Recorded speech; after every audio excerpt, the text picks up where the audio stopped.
Hi. Mind if I touch your wiener? What? Dog.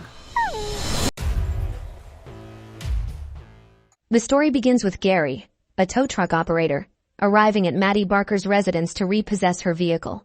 Maddie comes out of her house and tries to appeal to Gary's emotions, reminding him of their past romantic relationship. However, their conversation is interrupted when Maddie's late-night guest, who is only wearing underwear, emerges from the house. Maddie awkwardly tries to pass him off as her cousin, but the guy becomes affectionate, causing Gary to leave with the car. Now Maddie is left with no choice but to rollerblade to work. On her way to work, Maddie spots Gary's tow truck parked nearby while he's inside a store getting food. She decides to lower the car and drive away, but finds that the vehicle is still attached to the tow truck. In a clumsy attempt to disengage the car, Maddie struggles until Gary returns and raises the car back up. Maddie faces probationary consequences for her previous actions, and to add to her troubles, she receives notice of owing a substantial amount in back taxes, putting her home ownership in jeopardy. Despite these challenges, Maddie continues to work as a bartender by the waterside in Montauk, where she has lived her whole life. She collaborates with her friend Sarah and spends time with both her and her spouse Jim. Maddie's confrontational demeanor is noted by her employer when she gets into a dispute with a patron who tries to order a drink before the bar's official opening. Meanwhile, Sarah stumbles upon an unusual Craigslist post. Two helicopter parents are seeking a woman in her early 20s to date their introverted 19-year-old son for the entire summer, with a Buick Regal car as payment. Despite being older than the specified age, Maddie decides to apply for the position. Maddie arrives at the Becker family's residence and meets the parents, Laird and Allison. They discuss their son Percy, who is set to start studies at Princeton in the fall. However, Percy is noticeably awkward and introverted, spending most of his time playing video games in his room and lacking friends. As the conversation progresses, the Beckers ask Maddie some basic questions. When they find out she is 32, they hesitate to hire her. However, Maddie quickly responds with a persuasive speech. She explains that if the ad is still up, it's because all the other young girls have failed them. Maddie asserts that what they really need is someone mature enough to help their son gain dating experience and guide him into adulthood. Despite Laird and Allison's insistence that Percy remain unaware of their arrangement, they instruct Maddie to locate Percy at a dog shelter where he works. Dressed in a fitted dress, Maddie tries to allure Percy, pretending to be interested in adopting a dog. Percy introduces her to a former police dog named Milo, who was discharged from duty due to cocaine addiction. Maddie's assertiveness makes Percy uncomfortable, and he considers leaving early. However, Maddie offers him a ride home using Jim's van. Upon arriving at her place, Percy reacts by using mace on Maddie, causing her discomfort. Maddie clarifies that she finds him attractive, which leads Percy to express a desire for a genuine date. Maddie agrees to the proposition. Later, Maddie returns Jim's van and describes Percy as unappealing in her account to Jim and Sarah. She takes Percy to a bar where she knows one of the waitstaff and orders a Long Island iced tea for him, only to find out that he dislikes the drink. Suddenly, Maddie and Percy are interrupted by one of Maddie's ex-boyfriends, who boasts about being married now and mocks Maddie for ghosting him. Maddie fires back with some cutting insults until he leaves. Afterwards, Maddie and Percy go for a walk on the beach. During their walk, Maddie suggests skinny dipping, but Percy refuses, sparking an argument. In an attempt to distract him, Maddie starts undressing slowly, catching Percy's attention. Reluctantly, Percy joins her in the water, and Maddie wraps her arms around him to try to lighten the mood. Their moment is interrupted by a group of drunk teenagers who appear on the beach and start making fun of them before stealing their clothes. Maddie, undeterred, emerges from the water completely undressed and confronts the teenagers to retrieve their belongings. After a struggle, she manages to prevail and retrieves their possessions. Percy remarks on Maddie's behavior, sensing something amiss, which prompts Maddie to contemplate leaving. However, Percy, still unclothed, insists on reclaiming his phone. In response, he mounts the hood of Maddie's vehicle. Unperturbed, Maddie accelerates, prompting a daring drive with Percy clinging to the hood. The police notice and initiate a pursuit. Fearing potential repercussions for her driver's license, Maddie accelerates further and expertly navigates a railroad crossing ahead of an approaching train, resulting in the police losing track of them. Afterward, the duo goes to Maddie's house, where she begins to dance for Percy.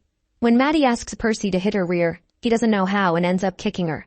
Next, Maddie tries to dance on his lap, but Percy complains about the weight on his thigh. Maddie then switches their positions, moving him like a baby on her lap instead. However, Maddie's plans take a turn when she notices a rash on Percy's back, an issue he links to his feelings of unease. He begins to talk about his past, including how his friends teased him for sleeping in his parents' bedroom, and making up stories that he was having sex with them, which is why he doesn't want to go out. As Maddie rubs lotion on his back, after sharing such a sweet moment, they agree to start dating before having dinner. They enjoy their time at an arcade, winning prizes until they are asked to leave due to Maddie playfully teasing another child. They then visit the lighthouse where Percy musters the courage to ask Maddie for a kiss. She agrees, and though Percy is a bit awkward, they share the moment. During their conversation, Maddie reveals that she has never left Montauk and has continued to reside in her family home with her mother. She explains that her father provided them with the house and some money to ensure they wouldn't disrupt his new family's life. After their encounter with Percy's former nanny Jody, who turns out to be a middle-aged guy, they go for a walk. Jody notices they want a frisbee at the arcade and throws it for Percy to fetch. While Percy is away, Jody questions Maddie about her intentions with Percy, accusing her of wanting the family's money. Maddie firmly denies this, stating that she only wants to date Percy, and shuts Jody up by implying he wants the same thing. When Percy returns, Jody and Maddie pretend to get along for his sake. Sometime later, Maddie hears the doorbell ring and finds a man she doesn't recognize. It turns out they went to school together, and the guy acts as if they were super close, but Maddie barely remembers him. Soon, the truth comes out. The guy is there for the house, but Maddie still refuses to give it up and kicks him out, ignoring his legal threats. Later that night, Maddie and Percy embark on a dinner experience at an upscale restaurant, creating their own version of a prom date to compensate for missing their respective proms. During their conversation, Maddie discovers Percy's piano-playing skills and persuades him to showcase his talent. With newfound confidence, Percy takes the stage and performs the song, Man-Eater. The entire restaurant becomes their audience, and his performance elicits cheers and applause. Equally impressed, Maddie finds herself taken aback by Percy's talent. Their chat is suddenly interrupted by Natalie, a family acquaintance who will also attend Princeton. Natalie and Percy start chatting very casually, and Maddie immediately feels jealous, often trying to get Natalie to leave. However, her attempts are unsuccessful, and Natalie invites Percy to a party for future Princeton students. Maddie tries to decline, but Percy tells her he'll keep it in mind. After Natalie leaves, Percy brings up the subject of his college plans and how they could see each other on the weekends. However, Maddie explains she doesn't do long-distance relationships, causing Percy to storm out, hurt. Maddie follows Percy into the limousine, where they awkwardly sit far from each other. Percy starts getting drunk, which is a first for him. Suddenly, Maddie notices they're going in a weird direction, and Percy explains they're going to Natalie's party. Despite Maddie's reservations, Percy insists on attending the event. Arriving at the party in a limousine, Maddie begins her search for Percy, navigating through a crowd of pretentious adolescents who consider her presence incongruous due to her age. After a determined quest, Maddie locates Percy in a compromised state, lying beside Natalie. However, Percy's condition is far from well, as he's unwell due to alcohol consumption and an intake of ibuprofen. Maddie steps in to help Percy induce vomiting, but their efforts are cut short when the host's parents intervene and ask Maddie to leave for her own safety. After they leave, Percy accidentally punches Maddie in the throat. He then expresses his readiness to have sex with Maddie in the limo, but when he professes his love to her, she recognizes his level of intoxication and refuses to proceed. Laird and Allison notice Percy's increased enthusiasm and sociability, which he attributes to his recent romantic involvement. However, Percy confides in them that he has changed his plans and decided not to attend Princeton, opting instead to stay close to Maddie. Allison calls Maddie, who is now grappling with doubts about her commitment to the job. Laird assures Maddie that she can keep the car without continuing the relationship, hoping to prevent Percy from abandoning his Princeton plans. Unfortunately, Percy accidentally overhears their conversation while in his parents' vehicle. Learning of Maddie's desire to keep the car without maintaining their romantic involvement, which leaves him deeply saddened, Percy invites Maddie over for lunch to introduce her to his parents. During the meal, Percy acts passive-aggressively and indulges in their wine selection. Later, he teams up with his colleague Crispin to devise a plan involving the Buick. Despite Percy's efforts, the car proves to be incredibly resilient. with even hitting it with a rock having no effect. Frustrated and determined to destroy it, Percy drives the car into the forest and crashes it against a tree. However, instead of destroying the car, the tree falls on top of it, completing the job. Returning home, Percy retreats to his room, prompting Maddie to check on him. Percy attempts to kiss her, but Maddie rebuffs him, citing the risk of his parents overhearing. When Percy presses for the truth, Maddie continues to lie and distracts him by agreeing to be intimate. However, Percy's premature finish leaves him embarrassed. Afterward, Percy confesses that he knows about Maddie's arrangement with his parents.